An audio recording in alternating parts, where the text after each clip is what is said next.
It's currently raining in Sydney. I'm wearing one of my favourite sweaters from Sezane, and I thought, what better timing than to film a little run through sharing my first impressions of the new fall collection, which is coming out on Sunday. I'm hoping to get this video up on Saturday so you can watch and get a little bit of a peek at what is coming. And I tell you, it looks exceptionally good. So I'm going to share my screen and then I'll just kind of chat through the pieces that have caught my eye, the things that I personally would be avoiding, and the ones that I potentially want to add to cart. And actually, aside from the sneak peeks on socials, I haven't done any digging on the websites. I kind of wanted that surprise and delight that comes with exploring a new Sezane collection. I will link the lookbook down below as well, so you can go and explore it at your own pace, along with anything else that I can link. And once the collection goes live, I will have all those live links there in case you want to directly go to anything. Otherwise, just search the product names. Anyway, let's get into it. Let's share screens. Okay, so the first thing I noticed when I'm looking at the website is just how rich and delicious the color palette is. I mean, the coats, the Kai coat, that looks gorgeous. It looks like they've kind of updated the scarf coat they did last year, but in a longer length. I'm curious to know if this is going to be 100% wool, but that ochre color is just stunning. And I think a really underrated neutral that you'll be surprised will pair back with a lot in your wardrobe. But the Clyde coat, I mean, I'm not surprised to see that they've reimagined it this season in leather and in burgundy, I think.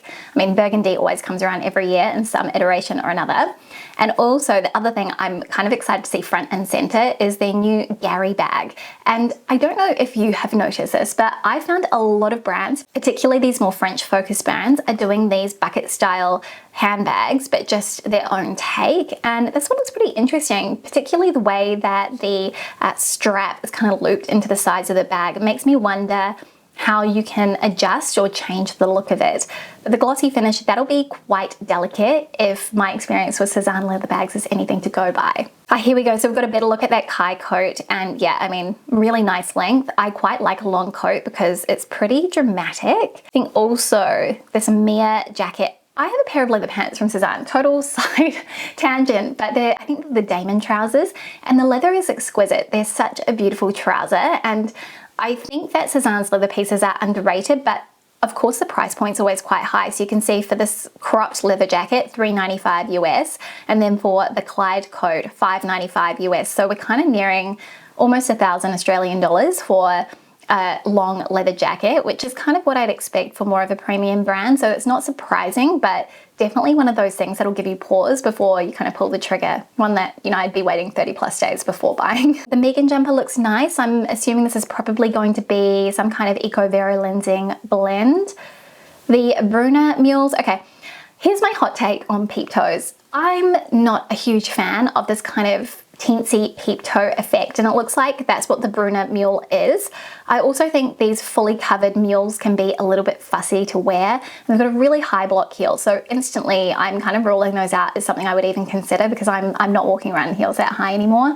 But I feel like this sort of shoe trend, it's probably going to date pretty quickly, and I'd be thinking to spend more on something that leans classic. Okay, the Raphael coat looks pretty chic. Actually reminds me a bit of the coat I've got in my background, which is from Quince. That's kind of a alternative to the Totem scarf coat, but that looks really pretty. It's a much lighter, softer apricot color. I think it's going to be reasonably challenging for a lot of people to pull off. Looks like it's a double-faced wool. I'm hoping that's going to be 100% wool rather than a blend, especially at that price point, $450. Here you go. You can see more peeks at the Gary in all of the different colors.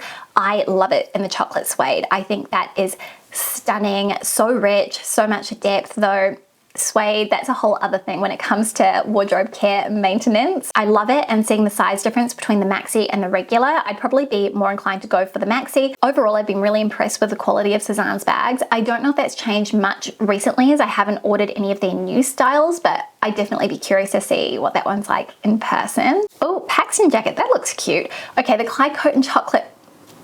Look, if I didn't have so many coats already and then live in a reasonably warm climate, I would be all over this. $475. I am going to hazard a guess that this is going to be a wool blend. I don't think that it's 100% wool, just based on the compositions I've seen on their website recently. That to me is not a deal breaker, but you kind of need to know where you stand in terms of what percentage of wool you want your coat to be. Polyester can help to kind of give wool more of a softer hand feel, but also increase its durability. So kind of a toss-up, but I think really beautiful. And that style, it's never going to go out of fashion. It's never going to date. I also really like the Theophile trousers, but I have tried them before and they're incredibly long. So ones that I feel are better for those with really long legs.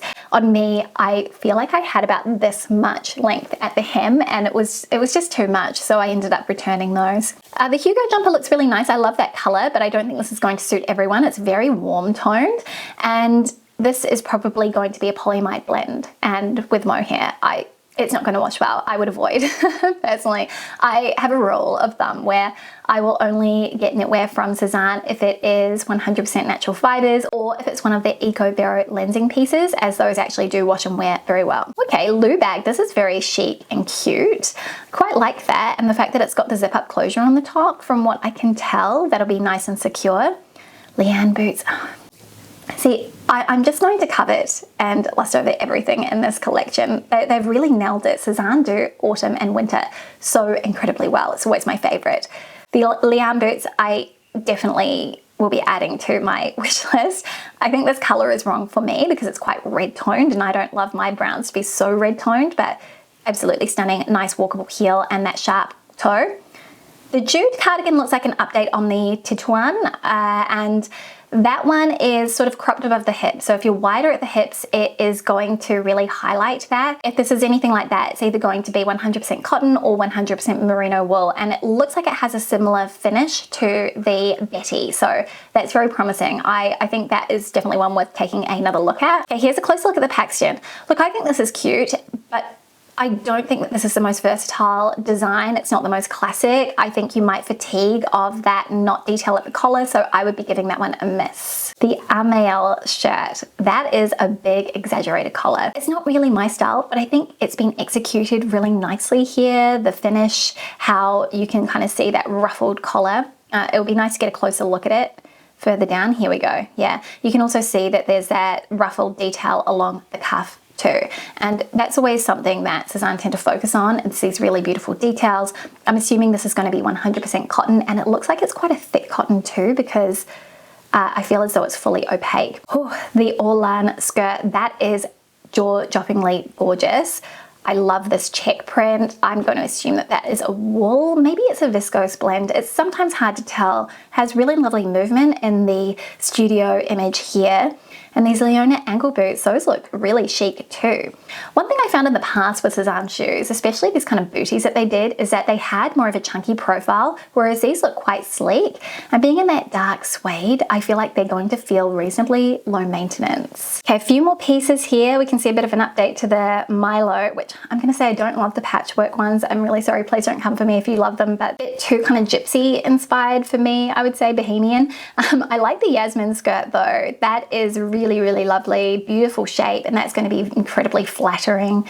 $3.85 for a midi length leather skirt, US dollars. I actually think that's really reasonable. You can see that it's kind of been segmented as well, which will probably be one of those things that's helped to kind of keep that cost reasonably low. And I would say, based on my experience with Sezane leather, that it's lined too. Here we go, a look at the Lee's shirt. That's really pretty. Not my style, but very pretty. Reminds me of a brand called Lover that it's now changed form, but back when I was 16, 17, 18 to about 23, this was all they did really. Very pretty. The Garrett boots look really nice. These definitely are more of a chunkier boot. I tend to go for things that are a bit more sleek and sharp, but I love the shine on those. Nice to see the Marlis jacket again. I have styled some clients on Index with this in their wardrobe and kind of the rusty color, and it is just stunning. I do like the look of this Sanja dress. I'm thinking that this is either merino or Eco Vero lensing. I like that it's not super figure hugging and that it has the flared sleeves. $1.95 US dollars. That's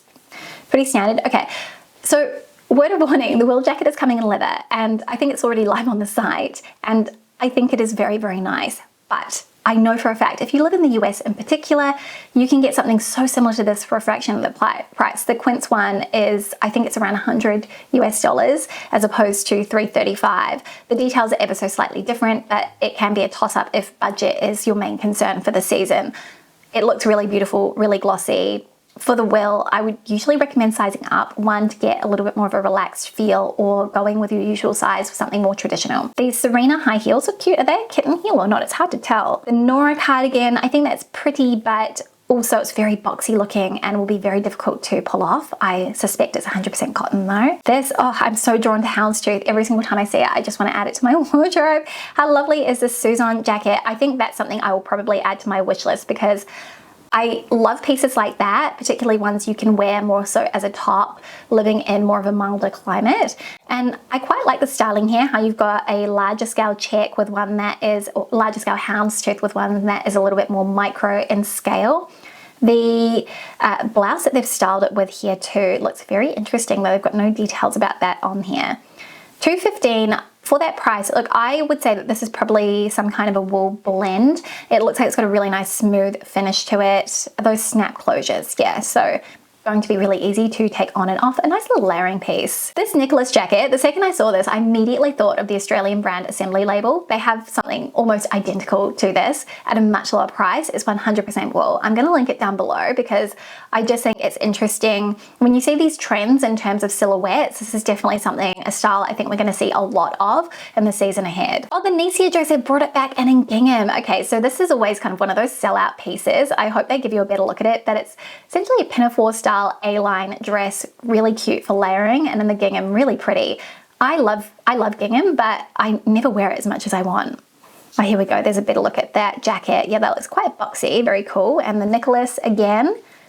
Then we have, they're calling this the Amira Jacket, which is essentially a vest in some sort of a wool. I'm assuming that's double-faced. I like the little, the crochet trim on the edge. That's really cute. It definitely adds a little bit more of that folksy sort of bohemian feel to a piece. Every now and then I get really drawn to Sezane's jewelry, and I love these, the Solène earrings, $85 US. I have not actually bought any of their gold plated jewelry. If you have, can you please tell me how it fares? Because I think I'd probably add those to my wish list otherwise. It depends on the scale though, because I think there is a risk that they might be quite heavy, but they're really pretty. The Claudio jumper. Okay, this is really interesting because it feels like a fresh inspired take on that classic sailor knit that we often associate with kind of French style, or even just Japanese anime actually is kind of what I'm thinking, like Sailor Moon, Cardcaptor Sakura, you know, their school uniforms.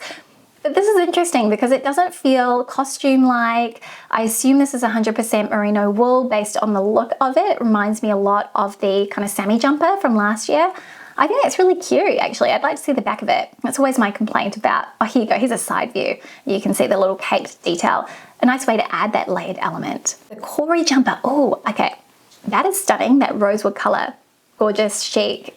You see what I mean? I like so much from this collection that it's really hard to be overtly critical, and I kind of thought that this might be the case when I was reviewing it, because this is probably one of the nicest Sezane collections I have seen in a long time. And like I said, they do autumn winter well, but this kind of is just a step above. And I think it's always nice when you get that alignment with your taste and a brand's kind of new collection. Also, this Matilde dress, I'd like to see more of that. That looks quite Western. Yeah, the fringing look. I'm going to tell you now that I feel as though fringe jackets are something you add to your wardrobe and then you're probably not going to wear them very often.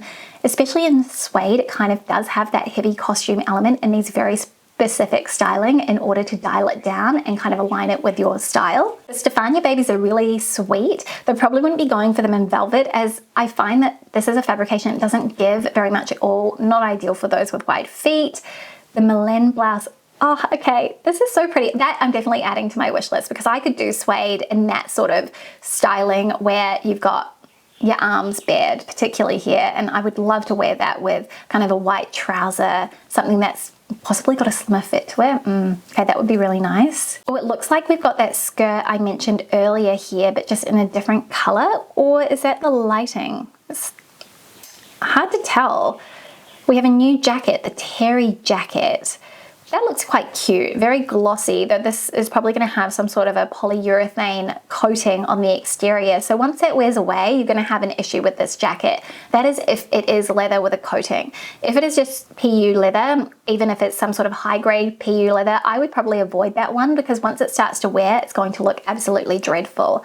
And at that price point, $250 USD, I'm going to assume that it's probably synthetic over real leather. Gabriello coat, that is really nice. I love this sort of poncho style, which they do every single year, though I think from memory last year it was a synthetic blend. So for $440 USD, like you could get a 100% wool coat for that price. So to me, as you can tell, a really big decider for some of these more expensive pieces is the fabric composition. It really needs to make sense for me. I think fabric composition needs to align with what you're using it for. And yes, synthetics can be useful for certain reasons, but I feel like if I could buy something that's 100% natural fibers, why wouldn't I? If it's more about the style and the silhouette and the kind of the look of the piece, the print that they've used, maybe that's the thing you're prioritizing, but it's always good to kind of have an idea of what it is that you want to value more when you are shopping. Okay, the Victor coat, this is a classic. I am going to hazard a guess that it is a blend. It's not going to be 100% wool based on previous years, but I think that this check print is absolutely stunning. That rich navy. I'm not especially drawn to this check, this plaid here. To me, it reads as pajamas, like it's just one step too far into pajama territory. And so I would probably be giving those a miss, though I do like the detail of this Ozalie blouse.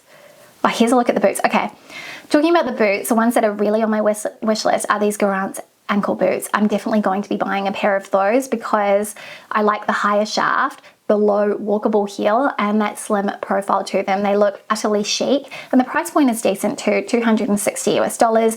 I have been so impressed with every pair of shoes that I've bought from Sezane. I feel like the quality of them is really there, and the comfort factor is kind of hit or miss depending, but I can't imagine a boot like this that has a low heel being terribly uncomfortable or needing much of a break-in. Here you can see they come in red, so I'm sort of tempted by this red. Here we have that jacket again, but in trench format. I would say skip this one, seriously, because it is going to be a difficult piece to style. It's so specific, especially with that scarf detail at the collar and the cropped sleeves. I mean, where are we wearing this? Things in your wardrobe, they should make sense unless you're buying them for a fashion moment. I mean, it's definitely fun, but I think that if you're looking at getting longevity out of your wardrobe, that's probably not the one to get. I'm also going to be avoiding the Hildy dress because really fitted things like that don't really don't do me any favors. But I do love the, is this called the Omaya blouse? That's really cool. It's got a bit of a sheer quality to it, which you could easily temper with a nice bralette underneath, one that is fully opaque. Though I will say I'm quite fussy about my leopards. I'd be looking to get that in a block color or a different print because I do not like this leopard on the Max shirt. Max shirt is a great staple, but for me, this one it's a little bit too wild. I've got some more jewelry. I quite like these cuff bracelets. They look like they probably just clip on the wrist, though I wonder how easily those would fall off. They look fun though. The Elise cardigan, they have this in organic cotton. I would be avoiding this one here because it is going to be that signature mohair polyamide blend. It never comes out of the wash looking the same. And I just feel like it's one of those things that is best when you first buy it. And things should actually look good still after you've worn it multiple times and washed it multiple times. I would go for the organic cotton version of that. The tie jacket, love the color, don't love the fabric composition, especially because I know already what it is. Oh, here we go, the Elise cardigan, but in the organic cotton in a red. That is beautiful. That is so striking and such a lovely little pop of color. They've brought back the Amelia Jumper. I ordered this last year, but I wasn't really 100% sold on the color. It is 100% yak if they've done the exact same composition. Really soft, so beautiful. That color's phenomenal. I'm curious to see what other colors they do. This Amelia Jumper is one of the heroes that they've got of this collection, but I'm going to tell you now, avoid. If they do it in another fabrication that is not this mohair polyamide blend, it'll be stunning. But again, it's going to look beautiful at first, and then unless you dry clean it, it's not going to wear well. The Kai coat in check. I love that, and the gingham check, so cool. That's a really nice color combo too. Gosh, this is a big collection. The Agath Low Ballerinas. I have been wanting to buy these for a while, and actually I really want a silver ballerina, so maybe these are the ones that I try. They look like they might be pretty comfortable too. Looks like they've got a bit of give around the opening. Also thrilled to see the Livy babies back in another color. They're one of my favorite shoes from Sezane. They're so good. I will tell you now, the Matilda Low Ballerinas, not very comfortable. They cut into your feet. I'm sorry, they're beautiful, but they cut in. Ooh, the Lucie Jacket. I need to know what this is made out of, and I'm going to assume it's a synthetic blend, which is really sad because I love, love, love the look of that. That is so up my street. Here you can see what those ballerinas look like on, and they come in quite a few different colors. But I think they're just very nice. They don't feel overtly feminine. They just feel quite soft and pretty. You have to mind how dark it is. There's basically no light coming in through the windows today. Here we've got the Amira Jacket. That looks really nice too. There's a lot of beautiful outerwear this season. Okay, the Clyde coat in suede. This is something I'm tempted to add to my wardrobe, but I already know that suede is challenging to look after, and in coat format, oh, that would be nice though, especially if you looked after it well. Oh, I like this color, this yellow. Right, what else have we got here? The Sanja Dress. This looks like a slightly more slim fitting take on the Nicia that I mentioned before. It also has that lovely little crochet trim, which is a pretty detail and something that we've been starting to see in a few of Sezane's more recent collections. So quite cool to see that continuation of elements throughout. A lot of silk scarves as well. These seem to still be really big, particularly for fall winter, which is interesting. Oh, here we have that shirt from before, the Narissa shirt. I'm quite drawn to this actually. One I would potentially be interested in adding to cart. Love the volume through the sleeves. So much drama. I'm also going to say that it will be 100% organic cotton too, so that's always a big tick for me. This is cute, this Abigail dress, but it's a type of dress that is not going to suit everyone. If you're someone who's really busty, it's just going to highlight your bust and make you look wider, broader across the shoulders. I would say that's one to kind of steer clear of unless you already know those sorts of dresses suit you. This is quite nice too. This also cardigan that looks like it's going to be organic cotton. I'm really excited about these belts. Look at this Lisa belt. That is stunning. And that cherry red, that would add such a nice kind of rich pop to an outfit, especially with that lovely clasp. Although that looks like it's one that kind of clips in rather than belts. That's not my favorite style of belt, but I maybe could make an exception. And then it kind of looks like we've got a bit of a repeat. Here we go, see those boots in the chocolate brown. See, they're so nice. Definitely going to be ordering them. Okay, I will say I'm a bit less excited by these pieces at the end. I feel like they top-loaded this lookbook with the best. There seem to be some new loafer styles as well. None of these are particularly kind of catching my interest, if I'm completely honest. I think the Albane or Andrea loafers are probably the most classic style that Sezane do. They have a slimmer profile compared to the others. The Caroline loafers, look, I feel like boat shoes are something you either love or hate. For me, I just associate it with yacht life and I can't do it. It doesn't reflect my day-to-day, but they do look lovely. See, so this is something I wouldn't go for, the Gia bodysuit, because it just has too many kind of costume-like elements. It feels very sailor-esque, very maritime, and I think that's all I'd be able to see every time I put it on. I do like this red though, really beautiful shades coming through the collection. The One cardigan, that looks lovely, and it actually looks like it's got kind of a stiff quality to it. This is not going to suit everyone. If you're wider through the hips, so more of a pear shape, or you have a really long torso, I'd probably avoid that one, or you'd be doing very specific styling to make it work. And let's kind of just go through, the Corey jumper is coming in navy too. That's lovely. I think I prefer that rosewood color, but that is very pretty too, and I like the styling with the Narissa shirt. The Freya dress, the Otis jumper, those are going to be synthetic blends, so I will be skipping those for sure. And there you go, that looks like it. That is everything. Okay, I think at this point you can barely see me because of how dark it is in my office, but that is kind of my first impressions of the new Sezane collection that is coming on Sunday. I'm really excited for it, and I'm curious to know what you have your eye on, what has kind of caught your fancy from the lookbook and everything I talked about. Do you agree with my assessment, or are there things that you feel like I've kind of got the wrong take on? Please share in the comments. Let's continue the conversation. The thing I find with Sezane's lookbooks is that they're never the full story. They kind of give you a glimpse at what to expect, but there's always other really beautiful pieces that don't make it into the lookbook that actually I find even more enticing than what I've seen in the little collection preview. Anyway, that is it for me. I hope you like this little bonus video, a way to kind of chat all things Sezane, and I definitely feel like I'm overdue a Sezane review, so if you'd be interested in that too, please make sure you like this video or share down in the comments. But thank you so much for spending some of your time with me. If you're new here and you love videos like this or brand reviews, you like seeing styling advice or how to remix your wardrobe, then please subscribe, because that is basically all I share on my channel. Anyway, I will be seeing you on Monday. I've got a very fun video centered all around Pinterest ads, so I hope you'll like that one. But thank you for being here with me. Enjoy the rest of your weekend, and I'll see you soon. Bye.